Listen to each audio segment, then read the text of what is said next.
Friends, आज हम पढ़ेंगे सीआरपीसी का चैप्टर नंबर 2 पढ़ेंगे। और सीआरपीसी के चैप्टर नंबर 2 में सेक्शन 6 से 25A तक बताया गया है। और इसका जो है constitution of criminal codes of officers के बारे में बताया गया है, दंड न्यायालय और उसके कार्यालयों का गठन। सेक्शन नंबर 6 में क्लास ऑफ क्रिमिनल कोड न्यायालय दंड न्यायालयों के वर्ग हैं। हाई कोर्ट और इसकी इस संहिता से भिन्न किसी भी विधि के अधीन गठित न्यायालयों के अतिरिक्त प्रत्येक राज्य में निम्नलिखित वर्ग के न्यायालय होंगे। मतलब हाई कोर्ट और संहिता से भिन्न कोई भी विधि के न्यायालय हो सकते हैं। जैसे श्रम कानून का जो किसानों का अलग जो है होता है कोर्ट, और सब बहुत चकबंदी न्यायालय और नायब तहसीलदार न्यायालय और बहुत से ऐसे कोर्ट होते हैं।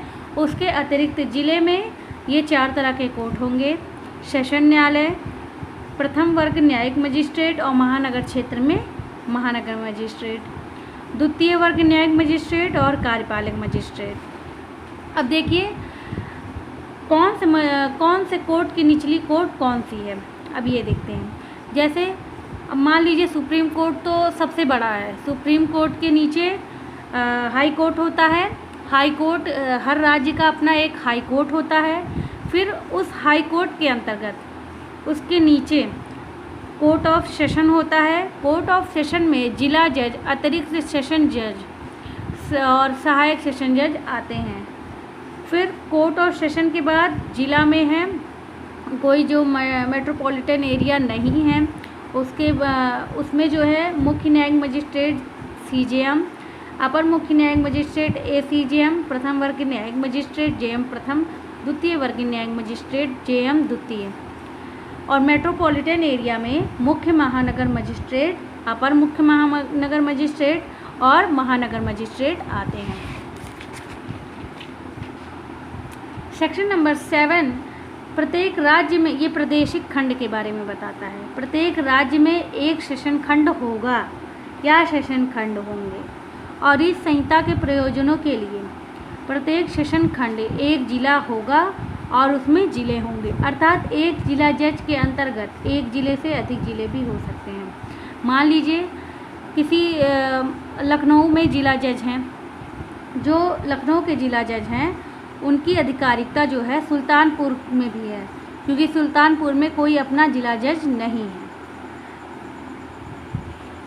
इसी तरीके से एक जिला जज के अंतर्गत बहुत से ज़िले आ सकते हैं। अब देखिए मैं आपको बता दूं, हरियाणा में जो है 22 ज़िले हैं और 22 ज़िलों में 21 जिला जज हैं। अब देखते हैं सेक्शन नंबर 8 जो मेट्रोपॉलिटन एरिया के बारे में बताता है। मेट्रोपॉलिटन एरिया को हिंदी में महानगर क्षेत्र कहते हैं। सब क्लॉज 1 क्या कहता है? राज्य सरकार अधिसूचना द्वारा या घोषित कर सकती है कि उस तारीख से जो अधिसूचना विनिर्दिष्ट की जाए ऐसे नगर या नगरीय समाविष्ट हो जिसकी जनसंख्या 10 लाख से अधिक हो, तो वह इस संहिता के प्रयोजन से महानगर क्षेत्र घोषित किए जाएंगे। राज्य सरकार नोटिफिकेशन द्वारा ये बताएगी कि मैंने फला राज्य को इस तारीख से महानगर क्षेत्र घोषित कर दिया हूँ। ठीक, ये जो है राज्य सरकार अपनी अधिसूचना में बताएगी। कोई भी जो राज्य नगर है उसका अगर 10 लाख से अधिक हो जाता है जनसंख्या, तो वो महानगर क्षेत्र के अंतर्गत आ जाता है। अब यहाँ देखिए लखनऊ 10 लाख की जनसंख्या है, बेंगलोर भी है, महानगर क्षेत्र भी है। ये सब जो है महानगर क्षेत्र हैं। लखनऊ, बेंगलोर, चेन्नई, दिल्ली, मुंबई, ये सब जो हैं महानगर क्षेत्र हैं। याद रखें कि जो महानगर क्षेत्र हैं वो अधिसूचना में राज्य सरकार उसमें बताएगी अपने नोटिफिकेशन द्वारा। ये देखिए सब क्लास 2 क्या कहता है? इस संहिता के प्रयोजन से पहले मुंबई, कलकत्ता, मद्रास प्रेसिडेंसी, राज्य नगरों प्रत्येक और अहमदाबाद नगर उपधारा 1 के अधीन महानगर क्षेत्र घोषित किया जाएगा। इस संहिता का जब विस्तार हुआ, प्रयोजन हुआ, उससे पहले ही मुंबई, कलकत्ता और मद्रास ये सब जो है महानगर क्षेत्र के अंतर्गत आते हैं। फिर जब ये संहिता का विस्तार हुआ तो उपधारा 1 के अधीन अहमदाबाद को राज्य सरकार ने नोटिफिकेशन द्वारा ये बताया कि यहाँ की जनसंख्या 10 लाख तक है और ये भी महानगर क्षेत्र के अंतर्गत आएगा। देखिए सब क्लास 3 क्या कहता है। राज्य सरकार अधिसूचना द्वारा महानगर क्षेत्र को बढ़ा भी सकती है और घटा भी सकती है या परिवर्तन भी कर सकती है, किंतु ऐसी कमी या परिवर्तन नहीं की जाएगी जिससे महानगर क्षेत्र की जनसंख्या 10 लाख से कम हो जाए। अर्थात राज्य सरकार ये नोटिफिकेशन द्वारा किसी भी क्षेत्र को, महानगर क्षेत्र को बढ़ा भी सकती है और घटा भी सकती है, और परिवर्तन उसमें जो है किसी तरीके का परिवर्तन भी कर सकती है, लेकिन ऐसा कोई भी परिवर्तन नहीं किया जाएगा जिससे जो है वो क्षेत्र में, महानगर क्षेत्र में जनसंख्या 10 लाख से कम हो जाए। सब क्लास 4 क्या कहता है, जहाँ किसी क्षेत्र में जो महानगर क्षेत्र घोषित होने के पश्चात वहाँ की जनसंख्या 10 लाख से कम हो जाती है तो राज्य सरकार अधिसूचना द्वारा या घोषित कर देगी कि वह क्षेत्र महानगर क्षेत्र नहीं है, किंतु महानगर क्षेत्र न रहने पर भी ऐसी जांच, विचारण, अन्वेषण वैसे ही किया जाएगा जैसा पहले था। मतलब कि मान लीजिए कोई लखनऊ जो है वो महानगर क्षेत्र घोषित हो गया, राज्य सरकार ने अपनी अधिसूचना में बोल दिया कि महानगर क्षेत्र है, लेकिन बाद में उसमें जो है 10 लाख से कम जनसंख्या हो गई, तो फिर राज्य सरकार अपनी नोटिफिकेशन द्वारा ये घोषित करेगा कि ये जो है जिला या ये जो नगर है वो महानगर क्षेत्र नहीं है। लेकिन ऐसा घोषित कर देने से वहाँ की जो न्यायालय के कार्य हैं, जैसे विचारण, जांच, अन्वेषण वैसे ही होंगे जैसे जब वो महानगर क्षेत्र था तब होते थे, वैसे रहेंगे। अब आगे देखते हैं, ये तो सब क्लास 4 का ही पार्ट है। 5th देखिए, सब क्लास 5th, जहां राज्य सरकार उपधारा 3 के अंतर्गत महानगर क्षेत्र को कम किया या परिवर्तन किया गया था, तो ऐसे करने से जो मजिस्ट्रेट के सामने जो लंबित वाद का विचारण, अपील, जांच उसी प्रकार किया जाएगा जैसे पहले था, अर्थात कोई भी प्रभाव नहीं पड़ेगा। जो चौथे सब क्लास 4 में जो कहा गया था वही जो है सब क्लास 5 में भी कहा गया है, जहां राज्य सरकार उपधारा 3 में, ठीक है, सब क्लास 4 में तो ये कहा गया कि अगर मान लीजिए राज्य सरकार वो जनसंख्या किसी महानगर क्षेत्र की कम हो जाती है तो उसका विचारण ऐसे ही किया जाएगा जैसे वो पहले महानगर क्षेत्र था। और जो 5 में कहा गया है उसमें ये कहा गया है कि मान लीजिए कोई राज्य सरकार कोई महानगर क्षेत्र है उसको जो है परिवर्तन कर रही है, बढ़ा घटा रही है, तो ऐसा करने से जो मजिस्ट्रेट के सामने जो है लंबित वाद का विचारण और अपील, जांच उसी प्रकार किया जाएगा जैसे वो पहले था, अर्थात कोई प्रभाव परिवर्तन का नहीं पड़ेगा। सेक्शन नंबर 9, सेक्शन नंबर 9 ये बहुत ही इम्पॉर्टेंट है आपके जो है जुडिशरी एग्ज़ाम के लिए और एपीओ के लिए, तो इसको आप बहुत अच्छे से देखिए। सेक्शन नंबर 9 ये सेशन न्यायालय, कोर्ट ऑफ सेशन के बारे में बताता है। इसमें जो है फर्स्ट दिया है, राज्य सरकार प्रत्येक सेशन खंड के लिए एक सेशन न्यायालय स्थापित करेगा। राज्य सरकार की ये जिम्मेदारी है कि वो प्रत्येक सेशन खंड में, प्रत्येक ज़िले में एक सेशन न्यायालय स्थापित करेगा। दूसरा जो है, प्रत्येक सेशन न्यायालय में एक पीठासीन अधिकारी होगा जिसकी नियुक्ति उच्च न्यायालय करेगा। ये उच्च न्यायालय है, थोड़ा छोटा है लेकिन आप थोड़ा एडजस्ट करिए। उच्च न्यायालय है। हाई कोर्ट, हाई कोर्ट जो है नियुक्ति सेशन न्यायालय की जो पीठासीन अधिकारी होता है उसकी नियुक्ति कौन करता है? ये हाई कोर्ट करता है। ये हमारे सेशन न्यायालय के जज साहब हैं, थोड़े से पतले दुबले हैं, लेकिन आप थोड़ा सा एडजस्ट करिए, ये मैंने आपको ऐसे समझाने के लिए बता दिया था। अब देखिए 3 क्या कहता है, उच्च न्यायालय प्रत्येक अपर सेशन न्यायाधीश और सहायक सेशन न्यायाधीश को भी सेशन न्यायालय की अधिकारिकता दे सकती है।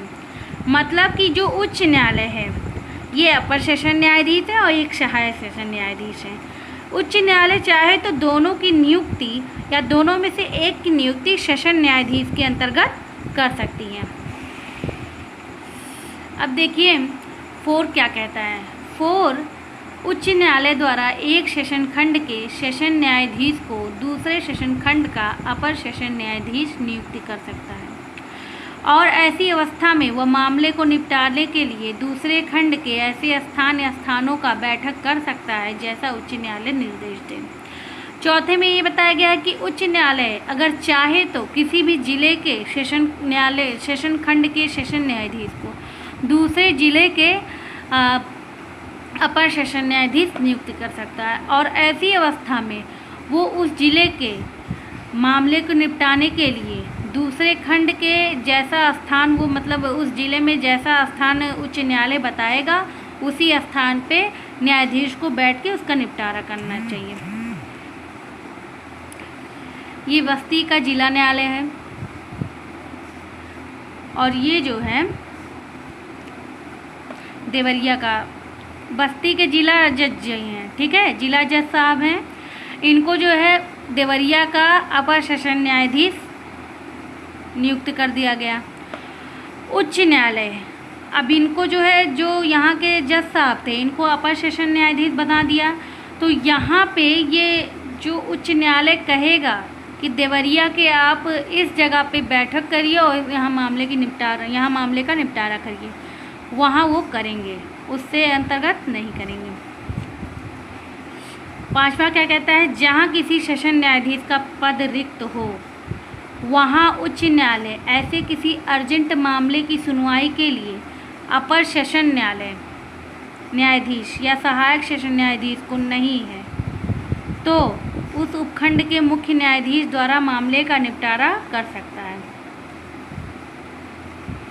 यहाँ समझिए, डिस्ट्रिक्ट जज नहीं है तो वो अपर सेशन न्यायाधीश से कहेंगे, ये अपर सेशन न्यायाधीश भी नहीं है तो वो सहायक सेशन न्यायाधीश से कहेंगे, और ये भी नहीं है तो मुख्य न्यायाधीश मामले का निपटारा करेगा। ठीक, अब देखिए 6, सेशन न्यायालय सामान्यतः अपनी बैठक ऐसे स्थान या स्थानों पर करेगा जहां उच्च न्यायालय अपनी अधिसूचना में विनिर्दिष्ट करे, किंतु किसी विशेष मामले में सेशन न्यायालय की यह राय है कि वह सेशन खंड के किसी अन्य स्थान पर बैठक करने से पक्षकारों और साक्षियों को सुविधा होगी, वहाँ वह पक्षकारों और अभियुक्तों की सहमति से उस मामले का निपटारा करने के लिए या उस साक्षियों की साक्ष्य लेने के लिए उस बैठक को कर सकता है। ये डिस्ट्रिक्ट मजिस्ट्रेट हैं लालगंज के, लालगंज मैंने आपको ऐसे ही बता दिया। मान लीजिए लालगंज एक ज़िला है, वहाँ के डिस्ट्रिक्ट मजिस्ट्रेट हैं, तो ये चाहें तो अपनी बैठक अपने ज़िले में कहीं भी कर सकते हैं। उसमें जो है वादी भी सहमत हो और अभियुक्त की भी सहमति हो, तभी यह बैठक हो सकती है, नहीं तो नहीं हो सकती। लेकिन देखिए इसमें जो है राज्य का संशोधन हुआ है। इसमें 1973 में धारा 9(6) में इसका संशोधन हुआ और इसमें ये कहा गया कि सेशन न्यायालय अपने सेशन खंड में किसी भी स्थान पर बैठक कर सकेगा, उच्च न्यायालय जहां विनिर्दिष्ट करे, परंतु वहां बैठक लोक व्यवस्था सुरक्षा को देखकर किया जाएगा, उसमें अभियोजन और अभियुक्त की सहमति नहीं होगी।